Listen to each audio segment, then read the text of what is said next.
শুভেন্দু অধিকারী তিনি যেটা বলতে চেয়েছেন যে নোটিশ না দিয়েই তুলে আনা হয়েছে, থানায় তুলে আনা হয়েছে বিজেপি মণ্ডল সভাপতি ও তার ভাইকে এবং তার স্ত্রীকেও হেনস্থা করা হয়েছে বলে এই অভিযোগটা করছেন শুভেন্দু অধিকারী। একেবারে তিনি সরব হয়েছেন এই নিয়ে থানায় গিয়ে। দেখুন একবার ছবিটা। পরে মমতা থাকবে না, আইপ্যাক থাকবে না, আমি আপনাকে বলে গেলাম যা করছেন ফল ভোগ করতে হবে।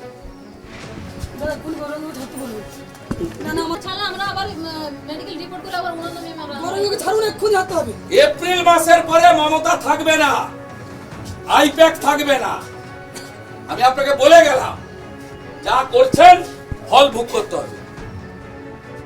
কন্টিনিউয়াস করে 2021 সাল থেকে করে, প্রত্যেক সময় করে। এখানে হিন্দুদের উপর, হিন্দু গ্রামে পুলিশের অত্যাচার, তৃণমূল বলে কোনো বস্তি নেই, এদের উপর যত রকম পারে অত্যাচার করে। কোন 17টা অঞ্চলে কোন প্রমুখ নেতাকে জেল খাটায়নি এই 5 বছরে। এই জন্য 1956তে মমতা হেরেছিল, তারপরে ওই ভাটাংশু হেরেছে এখানে 8200 ভোটে। 4 মাস পরে এখানে বিজেপি 20,000 ভোটে জিতবে। এ যত অত্যাচার করবে। এই নন্দীগ্রাম থানা স্বাধীনতা আন্দোলনে এই থানা ব্রিটিশের দারোগাদের খেদিয়েছিল। এখানে যত এইসব করবে তত হিন্দুরা ঐক্যবদ্ধ হবে এবং এদের বিরুদ্ধে ভোট যাবে। কি ধারা ফারা সব পেয়ে গেছি।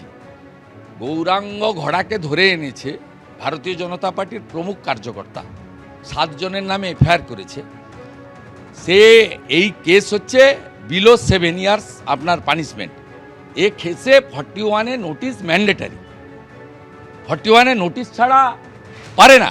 11:30-তে এর বাড়িতে গেছে, ও বাড়িতে ছিল না, শ্বশুর বাড়িতে ছিল। চটি পরে, সিভিল ড্রেসে, টি শার্ট পরে মস্তানদের মতো, গুন্ডাদের মতো, জেহাদিদের মতো গিয়েছে। বাচ্চাকে ফেলেছে, ওকে চুলের মুঠি ধরে মেরেছে, কোনো মহিলা পুলিশ ছিল না। তারপরে তার শ্বশুর বাড়িতে গিয়ে তাকে ধরেছে।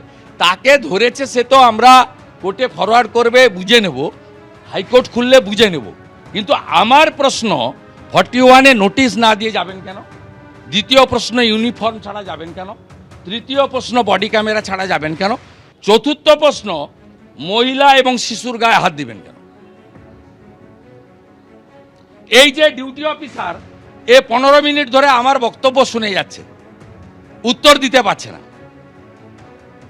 উত্তর দিতে পারছে না। উত্তর ওর কাছে নেই, কারণ কলকাতা থেকে ফোন এসেছে, এ করেছে।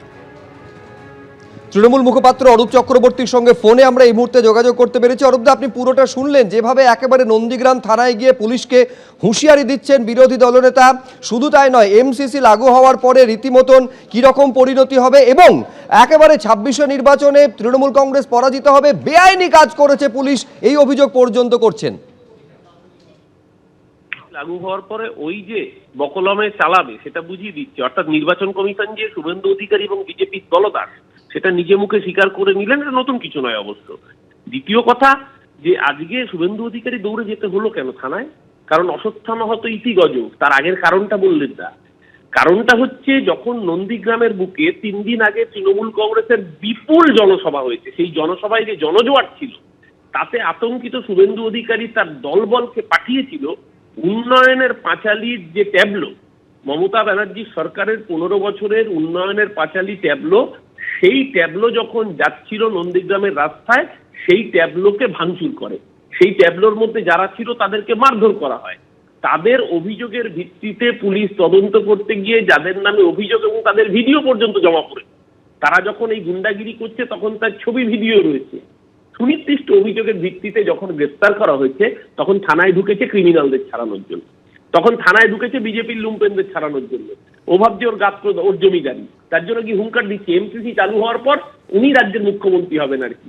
এমসিসি চালু না হলে তুমি মুখ্যমন্ত্রী হতে পারছেন না। নির্বাচন কমিশন দালালি না করলে তো বিজেপির কোনো জায়গা নেই। উনি নিজে মুখেই এটাই প্রকাশ্যে গিয়ে একজন আইনসভার প্রতিনিধি, leader of opposition, equivalent rank to a cabinet minister, সে গিয়ে থানায় দাঁড়িয়ে পুলিশকে থ্রেট করছে, হুমকি দিচ্ছে। ঠিক যেভাবে দেখলেন বজরং দল আরএসএস ওই কদিন আগে 25শে ডিসেম্বর গিয়ে চার্চে গিয়ে হুমকি দিয়েছে উত্তরপ্রদেশে, এখানে থানায় ঢুকে হুমকি দিচ্ছে। এক চরিত্র এগুলো সব কটা, নিজেরা আক্রমণ করেছে। যদি আক্রমণ তৃণমূল কংগ্রেসের ট্যাবলোয় না করতো, তাহলে তৃণমূল আগে বাড়িয়ে থানায় কমপ্লেন করতে যেত না। তাতে ছবি রয়েছে, ভিডিও রয়েছে, সংবাদ মাধ্যমে চলে এসছে। আগে নিজের দলের লুম্পেন রাজকে সামলাতে পারছে না, উল্টে সেই লুম্পেনদের প্রোটেক্ট করার জন্য থানায় গিয়েছে। এই বিরোধী দলনেতা বাংলার কলঙ্ক, ওকে নন্দীগ্রামে হারাবে সেটা বুঝতে পেরেছে বলেই আতঙ্কিত শুভেন্দু অধিকারী। অরূপদা, অনেক ধন্যবাদ আমাদের সঙ্গে কথা বলার জন্য। নন্দীগ্রামের বিধায়ক শুভেন্দু অধিকারী তিনি একেবারে নন্দীগ্রাম থানায় গিয়ে পুলিশকে হুঁশিয়ারি দিচ্ছেন, তিনি সরব হয়েছেন। বিজেপি নেতার ভাইকে গ্রেপ্তারির অভিযোগ একেবারে নোটিশ না দিয়ে পুলিশ থানায় তুলে নিয়ে এসেছে, সেই কারণে তিনি সরব হয়েছেন, ক্ষোভ প্রকাশ করেছেন। আরো একবার দেখুন কি বলেছেন তিনি। আমি একে বলছি সাইলেন্ট দাঁড়িয়ে আছে, আর এই দাবাং আইসি কোথায় আপনার, ডাকুন না, ডাকুন। সেদিন হিরো হয়েছে খুব সোশ্যাল মিডিয়াতে, ডাকুন ওকে। আমি এদেরকে দিয়ে মেডিকেল করাচ্ছি, মেডিকেল করাবো এবং যা করার করব। কি হয়েছে আপনারা বলুন, বলুন। চুল মুঠি ধরে নিচে ফেলে দিয়েছে আর কোমরে লেগেছে, ব্লাউজ ছিঁড়ে দিয়েছে, ব্লাউজ ছিঁড়ে দিয়েছে। আমি বলছি আমি হাত ধরে রেখেছি বলে বলছে তুমি হাত ধরার কে, বলে আমার হাত ফিকে দিচ্ছে, বলছে মহিলা পুলিশকে ডেকে দেখবো তোমাদের ধরাবো, এরকমই বলছি। মহিলা পুলিশ ছিল না না, ওরাই ছিল শুধু। ড্রেসে গেছিল? না হ্যাঁ? না, Body আনড্রেসে camera ছিল? বডি ক্যামেরা কিচ্ছু ছিল না। চটি পরা পুলিশ, বডি ক্যামেরা নেই, ইউনিফর্ম নেই, মহিলা পুলিশ। তারপরে 41-এ নোটিশ দিতে হয়। বিলো 7 ইয়ার যে সাজা, হ্যান্ডবুক দেখুন, 41-এ নোটিশ ম্যান্ডেটারি। বাপের বাড়িতে ছিলাম, হঠাৎ গিয়ে বলছে গোপাল পাত্রের বাড়ি ম্যান্ডেটারি। নোটিশ দিয়ে ডেকে জিজ্ঞাসাবাদ করে অ্যারেস্ট করতে পারে। তৃণমূল আইপ্যাক বলে দিয়েছে ধরে নিয়েছে।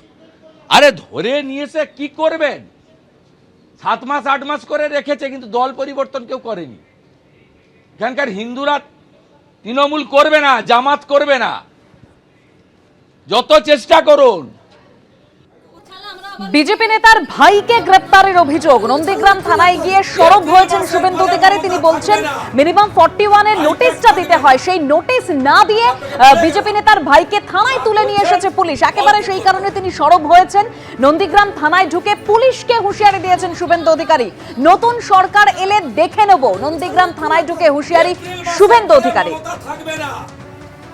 বিজেপির মন্ডল সভাপতির পরিবারকে হেনস্থার অভিযোগও রয়েছে, পুলিশের বিরুদ্ধে এই হেনস্থার অভিযোগ করছে ওই মন্ডল সভাপতির পরিবার।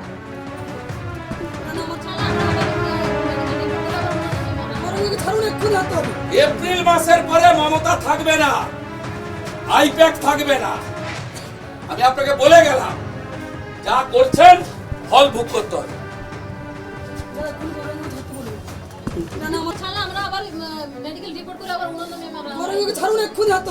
এপ্রিল মাসের পরে মমতা থাকবে না, আইপ্যাক থাকবে না। আমি আপনাকে বলে গেলাম, যা করছেন ফল ভোগ করতে হবে।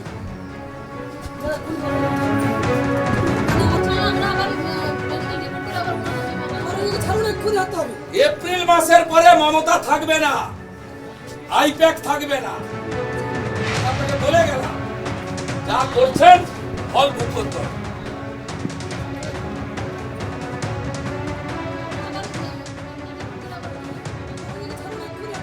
এপ্রিল মাসের পরে এবিপি আনন্দ এগিয়ে থাকে, এগিয়ে রাখে।